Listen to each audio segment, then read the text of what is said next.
Hey everyone, welcome to the Unemployed Millionaire Show. This is Matt Morris with part 2 of our closing series here. And so if you haven't watched part 1, definitely go back, watch the previous episode and where I talk about the psychology of closing and network marketing. What we're talking about here is on this show, it's going to be a quick one just to talk about the framework of handling objections. And so here's the attitude. I covered this in the last show. This is one of the key points is no emotional attachment. See, you are the president and CEO of your own multi-million-dollar enterprise. That's got to be your attitude. You've got to have a level of confidence that you are going to be successful with or without any one person that says no to your business. The fact is, your dream for what you want in your life has to be bigger than any person's objection. Okay? So here's the other thing is I'm going to give you this framework for handling objections, but what I want you to realize is this is a sorting business versus a selling business. At our with my company, we do a trip once a year. They take all the top leaders. We were in Monte Carlo last year, in Monaco. And an amazing time. We had this dinner overlooking one of the oldest casinos in the world. It was this picturesque scene. And I just thought, there's so many people that I've gone through that have told me no year after year after year. I've gotten no's and no's and no's. Still today, I'm still aggressively building my business. I still get rejected. It's just part of the game. But I thought, I wonder, let me go talk to the other leaders, the top producers in our company. And I started asking them, what was your objection when you saw this opportunity? What was your objection? Was it time, money, spouse? What was the objection? And I went and asked about 10 different leaders, and of all 10, 100%, not one of them had an objection. They said, when I saw it, it clicked and I joined.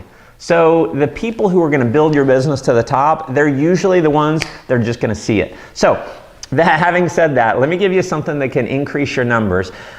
When someone gives you an objection, you want to have the attitude of you don't care. Okay? You're not trying to sell them. If they get that you're trying to sell them, they're less likely to enroll. See, you've got posture. This is your business. And so when they say, let's just say whatever the objection is, I don't have the money. We'll cover exactly what to say for that in another episode, but here's the framework is as soon as they say, I don't have the money, you're going to say something to this effect. You want to basically verify that it's a legitimate objection because you don't care either way. You've got posture. So someone says they don't have the money. I say, you know what, John?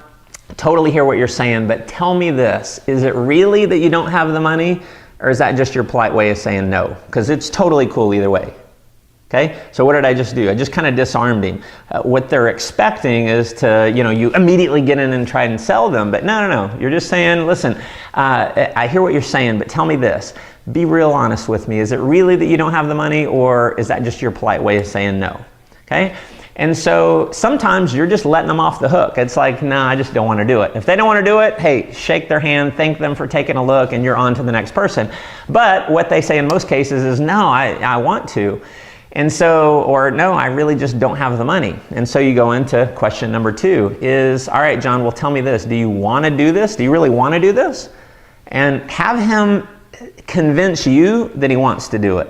Okay? It's not you convincing him that he needs to do it. It's him now convincing you that he wants to do it. And so he says, yes, I do. And I'm going to go a third time or a second time. Question number 3 is basically saying, are you sure? Are you serious? Do you really want to do it? Okay? So now you've got him selling you 2 different times. He said, yes, I want to do it. So once he has effectively sold you on the fact that he wants to do it, then your only job is to be a consultant. It's now you get in and you help him figure out a way to get started, to come up with the money, to work through whatever it is that's holding him back because he's told you he wants to do it. So your job is now just to help him do it. You want to do what's in his or her best interest. It's not about you getting the sale. It's about you helping that person. And so I just believe if you come from a standpoint of you being a servant leader, you helping someone doing what's in their best interest, not your best interest, that's what causes people to be attracted to you. That's what that is being a true leader. So other things that you can say in overcoming, just kind of a framework, you can use feel, felt, found. It's sales 101. So, they don't have the time. You know what? I know exactly how you feel. I felt the same way. Here's what I found out. And then you tell a story. You tell your perspective on it.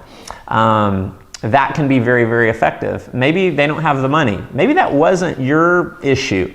But you can say, you know what? I know exactly how you feel. My buddy Mary, my friend Mary, she felt the same way. But here's what she found out, is if she didn't come up with the money, she'd never have any money. So she came up with the money fast. She got started. She made all her money back. Now she's making an extra, you know, however she's doing in the business. And so feel, felt, found can be another great way. Another way that you can overcome objections, someone doesn't have the time, money, spouse, whatever it is, and you say, you know what, I know how you feel. It reminds me of my friend John. So whoever the top leaders are in your company, they need to become your friends. You need to know their story. And if you know other people's stories, you can relate to the people that you're talking to. So if someone doesn't have the time, I have my standard answer where a story that I'll tell is, you know what, that reminds me of my friend David.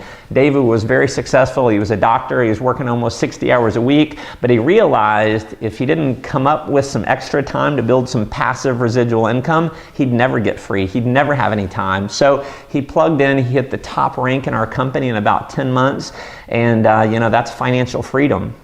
And so you know, I can just tell that story. So that's a basic objection framework for you. A few different ways that you can handle it. Again, remember, it's a sorting business versus a selling business. So I appreciate you tuning in. Make sure you are subscribed to my YouTube channel. If you've got a question for me, shoot me an email over to askmatt@mattmorris.com. Also, make sure you pop over to mattmorris.com, put in your name and email address, and I'll send you out my 7 Secrets to 7 Figures program. And until the next time, make life an adventure.